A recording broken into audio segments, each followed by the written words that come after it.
Hello friends, my name is Emma and welcome to my channel. Today I thought it would be fun to have a little bit of a chatty video and we'll talk about my Nintendo collection. I say collection very lightly because this is stuff that I've not necessarily gone out of my way to collect.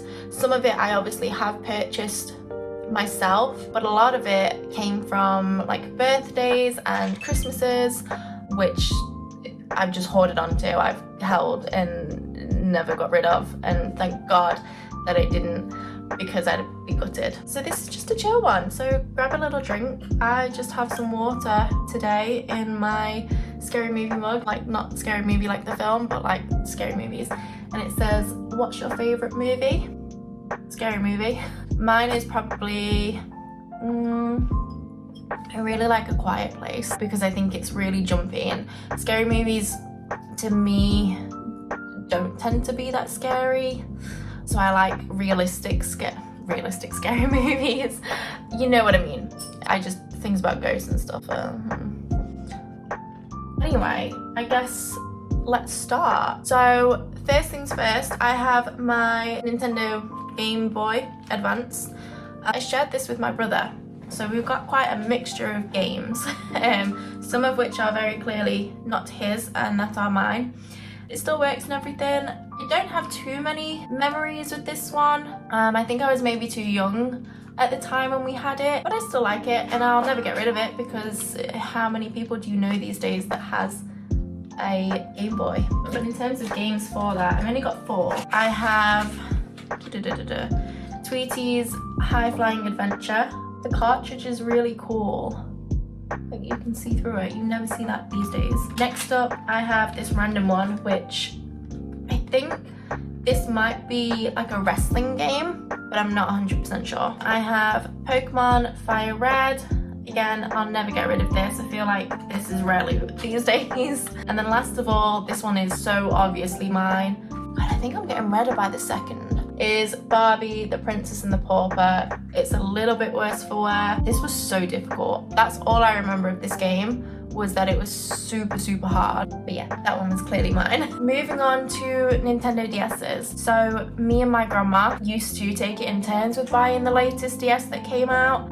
So I'm pretty sure she has my like OG pink one that came with Nintendogs dash arms with, but I have the DS Lite currently.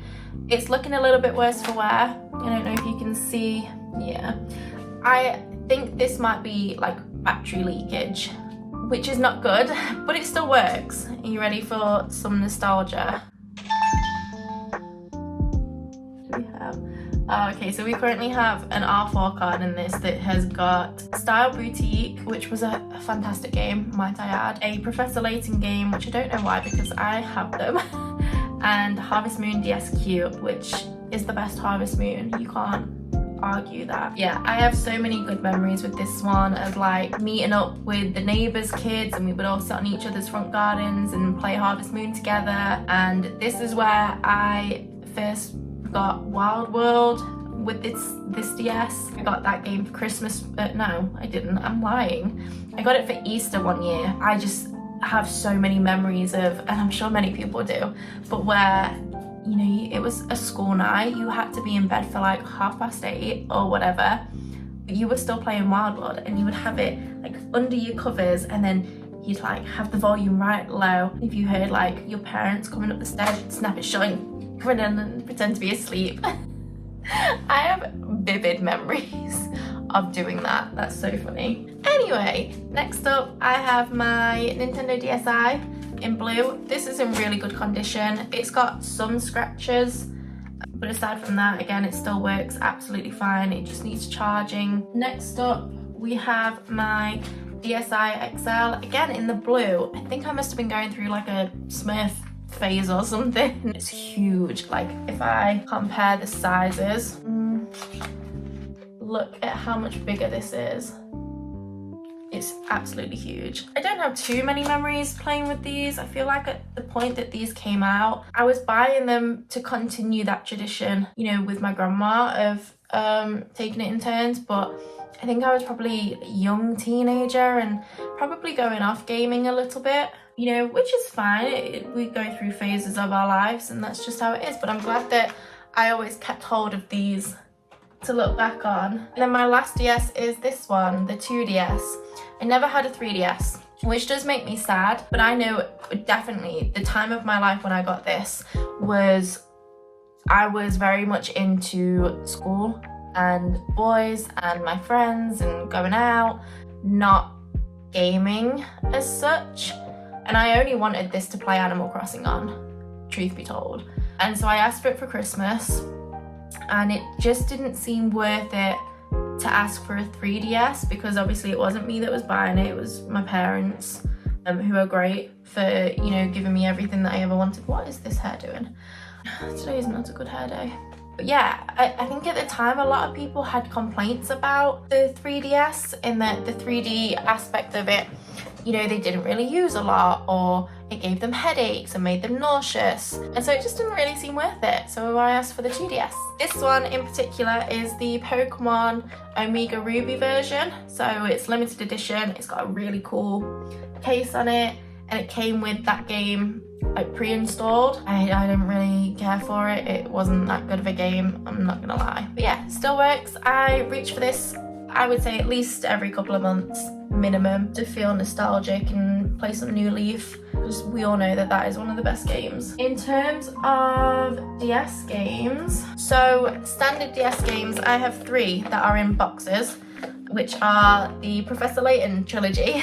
So we have Curious Village, Pandora's Box, and The Lost Future. Do you guys remember when they would come with like the booklets inside, and it would tell you stuff like about the game and have little tips and tricks? What's that? You don't see this every day now. But again, me and my grandma, we loved the Professor Layton games. So we used to take it in turns buying them whenever they came out. I think we did buy, is it the Ashran Legacy? But I have no idea where that is. For 3DS, I have Majora's Mask, which is such a good game. I always find myself reaching back for it. And Animal Crossing New Leaf, which again, I love this game. It's one of my favorite games. It makes me a little bit sad because at the time I didn't have anyone to play it with, and obviously the servers have been shut down now, but I still enjoyed it, and I enjoyed watching, I think it was Zach Scott Games, his Animal Crossing New Leaf playlist that has like 200 and something episodes in. Thoroughly enjoy it. I will always go back to play it. And then I do have a couple of random like loose games. I feel like there is one more somewhere. Oh, it's My Sims. I have My Sims somewhere as well, but I'm not sure where that is. So we have Brain Training, New Super Mario Bros, Nintendogs, Labrador and Friends. Moving on. This is my pride and joy. My baby. This is my Nintendo Wii, and it's red, obviously, but it's the new Super Mario Bros. Wii version. This is my second Nintendo Wii. We had like a family one, the generic white one, but no one ever played it, so my parents sold it. And then when Animal Crossing came out, I had to get another one. So I asked for this for Christmas again. I'm super lucky to have got it. I'll never ever get rid of this because I think this might be my most used console, maybe aside from the Switch. But I spent all summer long playing on this and playing with friends and going back to it over the years. I don't know if I have a TV that it would work on these days. My pride and joy. And then everything for my Nintendo Wii is kept in this ancient box. I think this is going on 20 years old now, but this has like all of my, you know, Wii controllers, the dock, the wires, and the games. So we have obviously New Super Mario Bros. Wii, which came with the Wii, and Wii Sports in the sleeve, a classic. Obviously, Animal Crossing Let's Go to the City. This might be the game that I have the most memories with. It was, you know, back in the day, I was going through a bit of a wild world phase again, and things like internet forums and chat rooms and stuff were becoming popular. And so I found one, it was on a Wikispaces page, which I don't think exists anymore, which is so sad. And they invited me to join, and I still talk to these people to this day. We still follow each other on Instagram and Twitter and various other media platforms. We would spend all summer playing Animal Crossing, and it was so much fun. It's the game that I have had the most like friends on kind of thing, because in real life, not many people I know play games, you know? And so to have a game like this where every day I was so excited to log on to the chat room that we had and see if anyone was playing today, or let's arrange a time and a date where we could play this. And I know a lot of people slate this, but I thought the city aspect was so cool. I loved it. I was blown away. I could talk about that all day. Just Dance 2, you can probably tell how old this is because I think we're on like Just Dance 59 by this point. The Sims 3, I didn't play much of this, but I think that maybe I was a little bit too young to play this, and so I didn't really understand the point of The Sims. Like in the past we had a PlayStation and I'd played The Sims Busting Out, The Sims 2 Busting Out. And when I say played, I just made houses. I didn't know really that there was a storyline. Maybe I need to play that again. Donkey Kong Country Returns, which is really cool because this just got announced at the latest direct that it was coming out on Switch, which I'm probably not gonna buy because I have it here. I don't think I played it all that much, if I'm gonna be honest. And the same with Super Smash Bros. I'm not even 100% sure that this is mine. I have no recollection of playing this, but I have it. Mario Kart Wii, the best Mario Kart, hands down.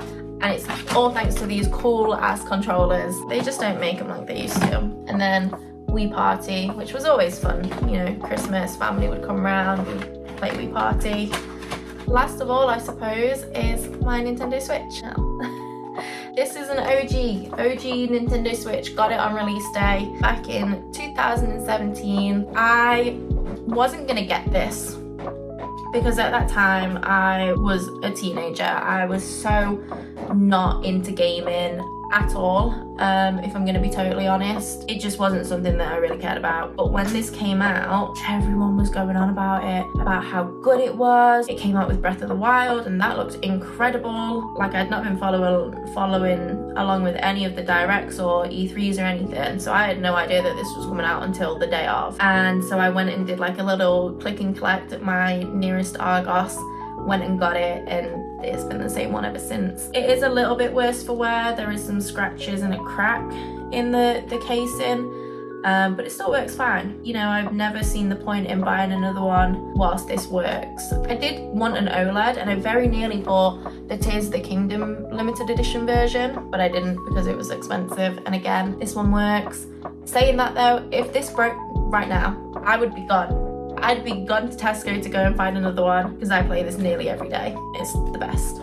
And then for my games, so I have a lot of like eShop downloaded games onto the Switch. So I tend to do that with, you know, most of the cheaper ones, the ones that go on sale that I'm not sure if I'm going to enjoy or don't seem like they're worth the full price. So games like Hollow Knight, Spiritfarer, Story of Seasons, that kind of vibe. One game that I do want to get though on a physical copy is Stardew Valley, because that is one of my most played games of all time on the Switch. I have played it on PC, but personally I just prefer Switch. So I think when I have a little bit of extra cash lying around, that will be something I get. Anyway, we have Mario Kart. It was okay. I think, again, I don't really know anyone to play this with. So if anyone ever wants to play Mario Kart, let me know, because I've really not played much of it. I have Spyro. This was a waste of money. I don't know why I bought it because I've never been into Spyro. I got stuck after like an hour of playing it and I've never touched it since. The same with Super Mario Odyssey. And I think I need to go back and maybe try this again because everyone raves about it. But I got stuck on a level and I quit, because that is just what I tend to do. Animal Crossing New Horizons. This game saved my life. I will be forever grateful for this game. And not just because, you know, pandemic, everyone wanted that social aspect still. I lost my job a week before this came out. I lost my job. It was the pandemic, so it was so difficult to find another one. And I got broken up with. This game was there for me through thick and thin, and I don't know if I'll ever get that feeling back of, you know, wanting to stay up till 4 o'clock in the morning to farm tarantulas and getting up before midday because you've got to buy your turnips and check the turnip prices and logging on every day to do your daily tasks, and this sense of community. I don't know if maybe it was different with New Leaf, but I mean, for Wild World at least, Twitter wasn't a thing. You didn't have online communities, and the whole world went wild. Everyone I knew, people in real life that had never played games before, were buying a Switch for this. People on Facebook were like, has anyone got a Nintendo Switch for sale, because my kid wants to play Animal Crossing? And everyone was like, well, no, because I also want to play Animal Crossing. Yeah, super good game. It had its flaws, don't get me wrong. I wish it wasn't an updated game. Does that make sense? I wish it was just a full game upon release, because that feels more Animal Crossing than this did. Like, I like to time travel. I like to, you know, if I'm in the mood and feeling Christmassy in the middle of August, I want to be able to time travel to Christmas and play Christmas Day, because chances are by the time that Christmas comes around, I'm not playing it anymore, which is exactly what happened. But aside from that, I love this game. Breath of the Wild, one of my all-time favorites, and near enough everyone's all-time favorite. Such a good game. Super Smash Bros. Again, I just don't think that I'm a Smash Bros girly. I just don't enjoy it. I buy it and I don't enjoy it. Super Mario Bros. Wonder. I enjoyed this, again, up until I got stuck and then I gave up. But it was after that damn music level. You know, the one where the blocks like would show up every now and then and you had to jump to the tune. Awful, awful. But such a good game. I will go back and finish it. And then last up we have Tears of the Kingdom. Now I do have a story about this one. I pre-ordered this from Nintendo and I booked off 5 days. The Friday, Saturday, Sunday, Monday, Tuesday off of work so I could play this, because I had been thinking about it for months. I was so excited. Release day came, I'm up at the crack of dawn, you know, I'm not gonna miss the postman, and it gets to like 3 o'clock in the afternoon and it's still not out for delivery. So I'm a bit like, what is going on? I wait a couple more hours, like 5 o'clock comes around and it's still not out for delivery. And I'm sat here thinking, I've wasted my entire day off work. I may as well have gone to work because this hasn't turned up. I'm gonna go to Argos and buy another copy because I need to play this game, and if it doesn't come today, chances are it's not gonna come until Monday. So I go to Argos, I buy the game, I get in my car, and as I'm driving home, I get a text message to say, your parcel from Nintendo is out for delivery. It will be delivered between 7 p.m. and 10 p.m. What? So I ended up waiting for the Nintendo pre-order because that came with like a bunch of like freebies. I think it was the coin and the luggage tag, which I really wanted, and I knew that if I opened the second copy that I just bought, I would have to return the Nintendo package, but I wanted to keep that. So it ended up coming at like 8 o'clock at night, so I stayed up till like 3 o'clock in the morning playing it. And it was worth it, worth every penny, worth the wait. I loved that game. I've probably gone back to replay it in the past year 3 or 4 times because I thoroughly enjoyed it. People have things to say, but I enjoyed it. But anyway, that is everything. I'm sorry I rambled on a little bit. Thank you for sticking around this long if you did. Like I say collection very loosely because I don't go out of my way to collect things. But I would like to get a GameCube because I've never had one. Played it a couple of times back in the day, but I've never had my own and I would love one. So I do want to get a GameCube and to also get Animal Crossing on the GameCube. And then I also need a physical copy of Wild World because I think I sold it. Like stupid 9-year-old me probably sold it, traded it in for another game that I probably don't have anymore. So, and that way my Animal Crossing collection would be complete, you know, until the next one, hopefully. I hope you enjoyed this video. If you did, please, you know, leave a comment, leave a like, let me know if you want more of this, what you'd like to see me play. And yeah, I hope you have a wonderful rest of your day, week, month, year, everything like that. And I'll see you in the next one. Bye.